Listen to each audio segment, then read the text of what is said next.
আসসালামু আলাইকুম রহমতুল্লাহি ওয়া বারাকাতুহু। আজ পবিত্র জুমার দিন।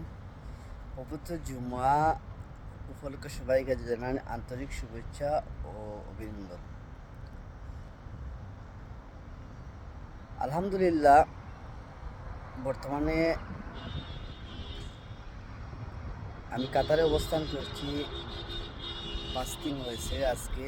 আজকে পঞ্চম দিন। আর লাইভে আসতে পারি নাই, হয়তো বিজি থাকি। একবার হয়তো আগে 2 দিন আগে লাইভে এসেছিলাম। আর আমার তো সময় বেশি থাকে না, যেহেতু এর জন্য ভিডিও লাইভে আসতে পারি না। আর মক্কাতুল মুকাররমাতে কিছু ভিডিও ধারণ করছিলাম, এবং জাবালে নূর ও মদিনাতুল মুনাওয়ারা, জান্নাতুল বাকি, মসজিদ কুবা কয়েকটি ভিডিও ধারণ করছিলাম। মহান আল্লাহর রহমত অশেষ রহমতে আলহামদুলিল্লাহ দেখছেন তো আপনারা ভিডিওতে যা কিছু আমি দান করছি। ভিডিওতে আল্লাহর রহমতে অনেক কিছু দেখেছি ওখানে। আর ওখানে আল্লাহর রহমতে আর আপনারা অনেক কিছু দেখছেন। আসলে সৌদি আরবে দেখার কোনো জিনিসের শেষ নাই। সময় দিতে পারি নাই, না হলে আর অনেক কিছু দেখতে পারতাম। আসলে নবী করিম সাল্লাল্লাহু আলাইহি ওয়াসাল্লাম ইসলামের জন্য যত কষ্ট করছেন, আসলে আমরা তা কিছু না। ইসলামের জন্য এমন কিছু করেন নাই যা করার দরকার, যতটুকু প্রয়োজন। আলহামদুলিল্লাহ, উনি কষ্ট করে ইসলামের জন্য অনেক খেদমত করে গেছেন। সেই ইসলামটা উন্নত রাখার জন্য জীবনে অনেক কিছু ত্যাগ স্বীকার করছেন। আসলে আমরা সামান্য কষ্ট, উনি যে কষ্ট করেছেন, এই কষ্ট তার এক বিন্দু পরিমাণ আমরা তা পাই নাই। বর্তমানে মক্কা থেকে মদিনার দূরত্ব প্রায় মনে করেন 300 মাইল অথবা 450 কিলোমিটার। অথচ সেই জায়গা আমরা বাসে চড়ে আরামায়েশি করে, আবার কেউ প্লেনে চড়ে, আবার কারে বসেও যায়, তাও এসির মধ্যে যায়। অথচ নবী করিম সাল্লাল্লাহু আলাইহি ওয়াসাল্লাম পায়ে হেঁটে মক্কা থেকে মদিনায় গিয়েছিলেন, তায়েফ গিয়েছিলেন। আসলে এই জায়গাগুলো দেখলাম, এত উঁচু উঁচু জায়গা, যেখানে যেখানে নবী করিম সাল্লাল্লাহু আলাইহি ওয়াসাল্লাম প্রতিজ্ঞা করছিলেন। বিশেষ করে জাবালে নূর, যে পাহাড়টা প্রায় মনে করেন 700 থেকে 750 মিটার উপরে, প্রায় ধরেন আপনি 1 কিলোমিটারের কাছাকাছি। এখন এত দূর, এত অতিক্রম করে উপরে ওঠা একটা মানুষের পক্ষে কি সহজ? অথচ সেই জায়গা প্রতিদিন নবী করিম সাল্লাল্লাহু আলাইহি ওয়াসাল্লাম সেই জায়গাতে অবস্থান করেছিলেন। তার সাথে মনে করেন যোগ দিয়েছিলেন তার পবিত্রতার স্ত্রী হযরত খাদিজাতুল বিনত খুয়াইলিদ, অথবা খাদিজাতুল কুবরা রাদিয়াল্লাহু তাআলা আনহা বলা যেতে পারে। একটা মহিলা মানুষ এত কষ্ট করে এই উঁচু জায়গাতে প্রতিদিন নবী করিম সাল্লাল্লাহু আলাইহি সাল্লামের জন্য খাবার নিয়ে যেতেন। আর নবী করিম সাল্লাল্লাহু আলাইহি সাল্লাম ওখানে মগ্ন ছিলেন আল্লাহর ওহী আসার অপেক্ষা। আর এটা এমন এক জায়গা, আপনারা হয়তো অনেকে যারা গেছেন ওখানে তা দেখছেন, যারা যান নাই তারাও একবার আল্লাহর রহমতে আপনারা দয়া করে ওই জায়গাতে যাবেন। কি ভয়ঙ্কর জায়গা! আর এত কঠিনতম স্থান, যেখানে শুধু পাথর আর পাথর, সেই 2 পাথরের মধ্যখানে আসলে গুহা। অনেক মনে হয় এইটা গুহা, যেগুলা যে গুহাগুলাতে মানুষ অবস্থান করে, বা এইসব এর মতো সাধারণ গুহা না, হেরা গুহা, যেটা অনেক ছোট জায়গা। নবী করিম সাল্লাল্লাহু আলাইহি সাল্লাম আজ থেকে 1500 বছর আগের মানুষ। আপনারা বুঝতেই পারেন 1500 থেকে 2000 বছর আগের মানুষ কতটুকু। আমাদের মতো 5 থেকে 6 ফুট লম্বা মানুষ না, আরও সাইজে মনে করেন, আরও অনেক বড় আকারের মানুষ। আল্লাহ যা যতটুকু দিয়েছেন আসলে দেখি নাই কি হইব। তো আমাদের চাইতে মনে করেন 2 গুণ বেশি আকারের মানুষ। আর এই ছোট জায়গাতে অবস্থান করা কতটা কষ্ট আপনারা তো বুঝতে পারছেন। এখন এই জায়গাতে কি গরম! আরব দেশের মরুভূমিতে তো গরম, এখনো দেখেন অনেক গরম, প্রায় 40 থেকে 50 ডিগ্রি সেলসিয়াস আরব দেশে হয়ে যায়। মধ্যপ্রাচ্যে যে গরমগুলো, যখন তাপমাত্রা প্রায় 40 থেকে 50 ডিগ্রি সেলসিয়াস উপরে উঠে যায়। অথচ সেই জায়গাতে অবস্থান করছেন, সেই বিশাল পাথরের মধ্যে পাথর গরম হয়ে যায়, এই গরমের মধ্যে আল্লাহ রসুল এখানে অবস্থান করছেন। আর এই এত কষ্ট করে মনে করেন আল্লাহর ওহী লাভ করছেন, এর মাঝে মনে করেন অসংখ্য নির্যাতন সহ্য করছেন।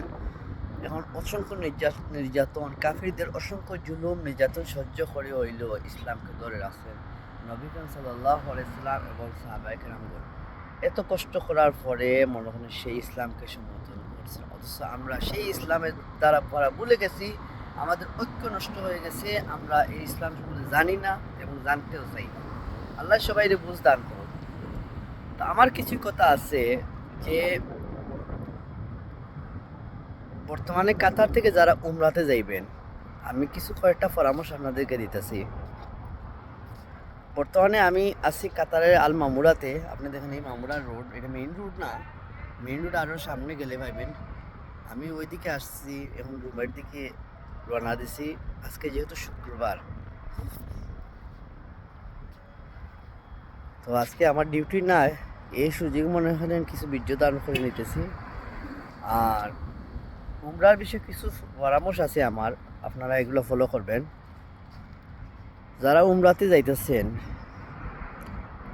ওখানকার যে অবস্থা, আলহামদুলিল্লাহ এই জায়গা কিন্তু অনেক ভালো জায়গা, তবে বাট অনেক কিছু আপনারা ম্যানেজ করে নিতে হইব।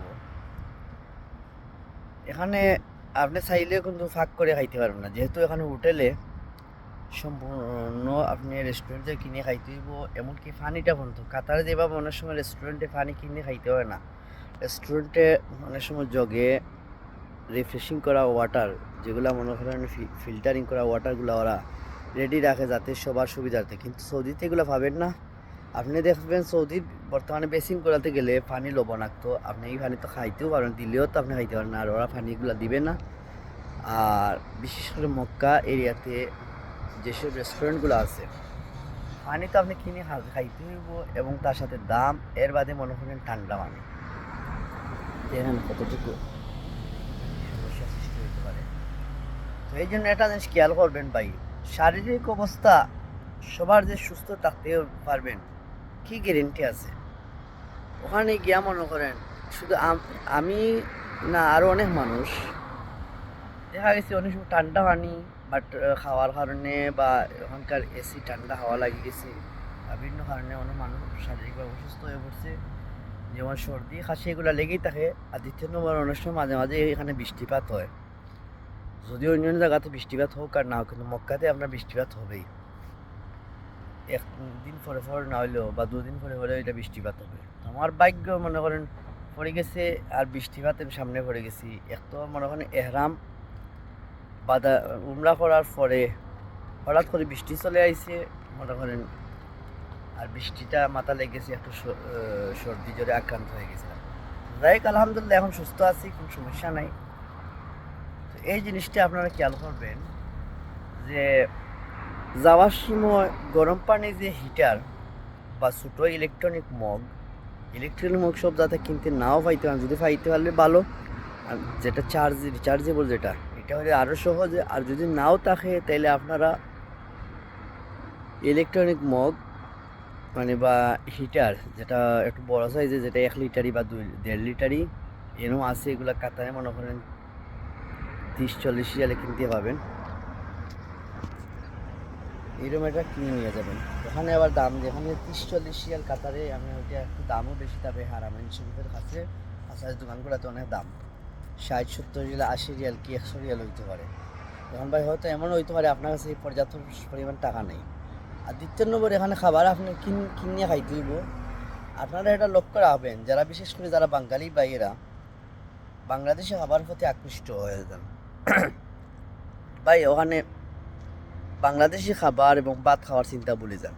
কারণ এগুলা বাদ দিয়ে হলো ভাই, আপনারা তো অন্তত সপ্তাহ না 10 দিন থাকুন, ভাত খাওয়া ছাড়া কি থাকতে পারবেন না? ভাত তো খাইছেন সারা জীবন, ওখানে গিয়া না হইলে কিছু স্যাক্রিফাইস করে নেবেন। আপনারা বাংলাদেশি হোটেল বা এসব থাকি কোনো ভাত কিছু কিনে খাইতে যাইবেন না, ভাত তরকারি। ওখানে এক নম্বর এখানে তো বেশি স্বাদ হয় না, দ্বিতীয় নম্বর ওখানে বাঙালি হোটেল যে হিসাবে যেগুলো পরিচিত, আসলে অধিকাংশ ফার্মাইয়া বাঙালি, এদের থেকে একটু সাবধান থাকবেন। আপনি মনের পছন্দ মতো খাবার তো পাবেন না, বরং উল্টা ডাবল দাম দিয়ে কিনতে হবে।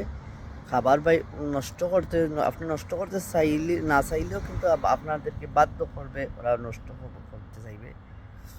এই জিনিস থেকে আপনারা সাবধান থাকবেন। হালকা খাবার আপনার কিনে খাওয়ার চেষ্টা করবেন, পাকিস্তানি হোটেল থেকে অথবা বাংলাদেশি হোটেল থেকেও খান। চা অথবা রুটি কিনে খাইবেন, এর বেশি কিছু খাইতে যাবেন না। বা তরকারি দিয়ে বা রুটি দিয়েও খাইতে পারেন, এটা করতে পারেন। আপনি যদি মাছ দিয়ে আর বাদ দিয়ে খাবেন, এটা আশা করবেন না। এই বিষয়ে একটু সতর্ক থাকবেন। আর যেহেতু খাবার যেভাবে নষ্ট না হয়, আপনারা তো জানেন অপচয়কারীরা শয়তানের ভাই। ইচ্ছা করে আপনারা যদি খাবার জানিয়া শুনে যদি আপনারা খাবার নষ্ট করেন, এটা আল্লাহর ক্ষমা হবে না। 1 নম্বর তো এখানে হারামাইন শরীফ, আপনারা যা করবেন তার 1 লক্ষ গুণ। যেমন সোয়াব করলে 1 লক্ষ গুণ পাবেন, তেমনি গুনার বেলায় কিন্তু হয়ে যাতে আল্লাহ না করুন, এর বেশি সতর্ক থাকবেন। এ বিষয়ে এখানে কি যাইয়া আপনারা মনে করেন সংক্ষেপে খাবারগুলো গ্রহণ করবেন। আর প্রথমে যে বলছি আমি, পানির একটা হিটার গরম করার জন্য, কারণ যখন তখন আপনার সর্দি বা দেখা যাচ্ছে ঠান্ডা লাগে যেতে পারে, তখন আপনি ঠান্ডা পানি পান না করিয়া মনে করেন আপনি পানি গরম করে নেবেন। তো পানি আপনি পাইবেন কই, এটা আপনার বলে দিই। আপনার সর্বপ্রথম যাইয়াই ছোট্ট একটা মশকে জমজমের পানি জমা করে নেবেন। আপনি মনে করেন জমজমের পানি জমা করিয়া আর মশকের মাঝে জমা করিয়া, আর যখন তখন প্রয়োজনে আপনি গরম করে এটা খাইবেন। তার সাথে আপনি রাখতে পারেন ছোটো একটা ফ্লাক্স, যেগুলো এখানে মিলে কাতারে 20 রিয়াল 25 রিয়াল। আপনি ছোটো ফ্লাক্স ওইখানেও পাবেন, বেশি দাম না, সামনে 5-10 রিয়াল বেরোদাম হতে পারে, মনে করেন 25 থেকে 30 রিয়ালেও পাইতে পারেন। ছোটো ফ্লাক্স এটা রাখবেন, যেহেতু হয়তো আপনি সবসময় রুমে থাকবেন না, আপনি হারামে থাকবেন, তাই আপনি মনে করেন সাথে নিয়ে যাবেন। যেটা বাহির দিয়ে গরম হয় না, এইরকম একটা ফ্লাক্স রাখার চেষ্টা করবেন, যাতে পকেটে রাখতে পারেন। এরকম একটা যখন তখন প্রয়োজনে আপনারা পানি পান করবেন, গরম পানি খাইবেন, ঠান্ডা পানি থেকে বিরত থাকবেন। আর বিশেষ করে যারা মনে করেন, অনেকে মনে করেন গোসল ধারণা যে গোসল না করলে আবার যদি উমরা না হয়, আপনারা যদি জুনুবি বা নাফান হাত থাকেন, প্রয়োজনে আপনারা ইহরামের আগে গোসল করতে যাবেন না। বিশেষ করে যদি দেখেন যে আপনার গোসল করলে শারীরিকভাবে অবনতি হবে, শরীর খারাপ হয়ে যাবে, আপনি মনে অজু করিয়া আর এহরামের নিয়ত করিয়া আপনারা মিকাত থেকে এহরাম লাগাইয়া আর আপনারা সোজা হারামাইনে চলে যাবেন। ওখানে যাইয়া তাওয়াফ, সাফা মারওয়া, সাই এবং এগুলা করে তারপরে আপনি চলে আসবেন, উমরা কাজ কমপ্লিট করবেন। যাই হোক, আমি যে কথাগুলা কইলাম তার পাশাপাশি আরও একটা চিন্তা করবেন। আপনারা